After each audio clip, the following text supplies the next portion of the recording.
It's that time again. We've come to the end of Season 7, and after all the creative sight gags, clever character introductions, and heartfelt lessons, we must ask ourselves the inevitable question. Which episodes left the most impact? Which stories will stand the test of time and keep bringing us back for repeated viewings even years down the road? I am Dr. Wolf, and this is part 1 of my top 10 best episodes of MLP Season 7. And I cannot be pulled apart from the hole you have in my heart. And even if the world tells us it's wrong, you're in my head like a catchy song. Number 10. You look really familiar. Have we met before? Yes. I knew it! What? Oh, no, don't tell me.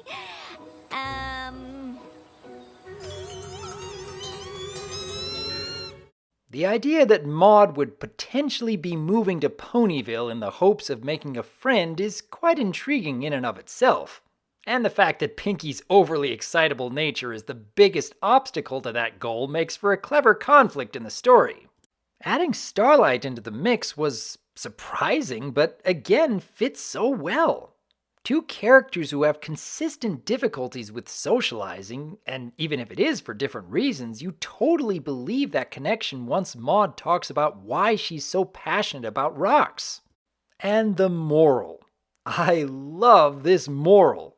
Even when you're already an expert in a particular subject, you really shouldn't assume that your methods will always work for someone else.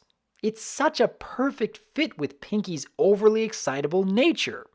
And something that a lot of us had already wanted to see her learn. I'm glad that Maud has become more of a regular cast member in the show, and I hope to see even more of her around Ponyville in future seasons.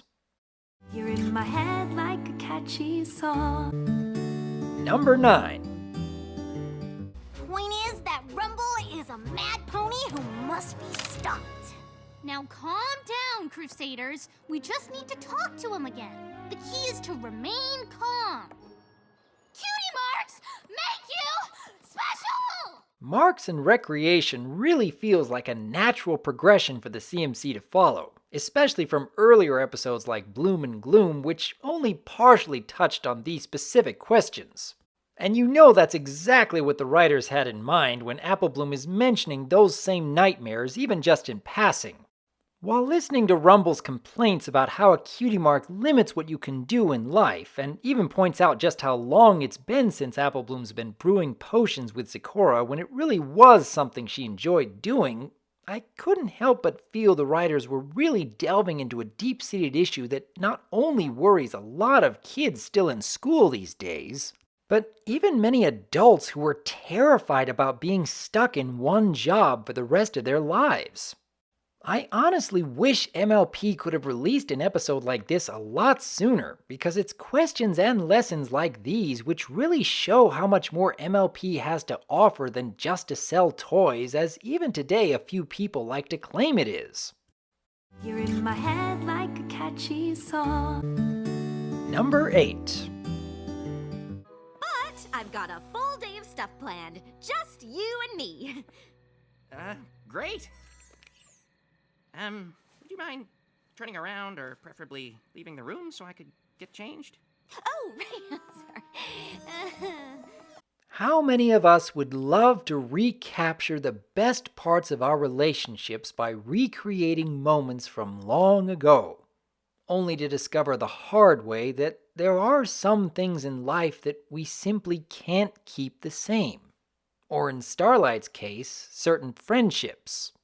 This particular episode really hit me hard because it mirrored some of the more difficult struggles in my own life, but honestly, the lesson of how change is inevitable but growth is optional can really apply to everyone. As we grow and mature, our hobbies and interests will develop and change as well. So, more often than we may wish to admit, you will likely have to learn to appreciate spending time doing the things you know your significant other enjoys doing, even when you may not have anywhere near the same level of interest. Or as Uncommon Bond points out, find a creative new way of enjoying that hobby alongside your special someone. It's a very out-of-the-box approach for a lesson. And having the story integrated so seamlessly around the reveal of a plot-critical story element for the season finale certainly grants a few more points in this episode's favor. You're in my head like a catchy song. Number 7. But now I get to sleep, and tonight will be a breeze. All right, Starlight Glimmer, we will do this. Good choice. Not that you had one. I'm gonna stop talking now. How many of us have been hoping for how many years to see a story focused on the Royal Sisters? To see their bonds tested and become all the stronger for it?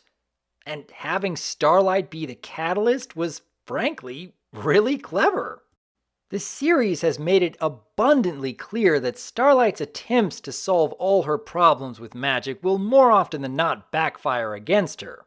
However, I think it is quite admirable to show a situation where a bold and perhaps even a little foolhardy decision can yield positive results. We know that Twilight would never have forced the Royal Sisters to resolve their differences in such a manner, and I can respect MLP a lot more for showing new perspectives every now and then. Couple that with some very welcome character development for both of the Royal Sisters, along with some new character designs which have prompted a new wave of fan art in the Brony community, and a royal problem won't be forgotten anytime soon. Although, when it comes to character development for Celestia, I can think of one other entry which has given us just a little bit more this season. You're in my head like a catchy song. Number 6. Wow, I was not expecting this. Darn it. I was hoping you'd send her to my realm. We could have been roomies. Way to not pick up what I was putting down. Seriously, I've lost count of how many times that I and many others out there have wished to see a Celestia-centered episode, and this is perhaps the most relatable moment she's had in the entire series. Celestial Advice is the first episode in all of MLP where I felt that the lesson is targeted specifically at adults.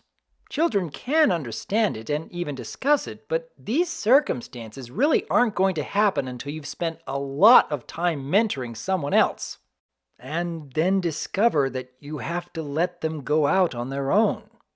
I have to wonder if that was part of the plan for introducing Starlight Glimmer to the series in the first place, giving Twilight a chance to learn something that Celestia really couldn't teach on her own. It's executed beautifully, and fits so perfectly with what little we've learned about the ruler of Equestria over these past years.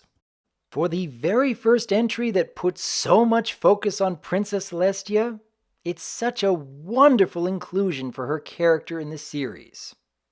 And that wraps up the first half of my top 10 list for MLP Season 7. Be sure to check out Part 2 by checking the link in the video or in the description, and please let me know what you think about the list thus far in the comments below, along with any other episodes you believe deserve to be counted among the best this season has to offer. Until next time, I am Dr. Wolf, and I look forward to hearing from you.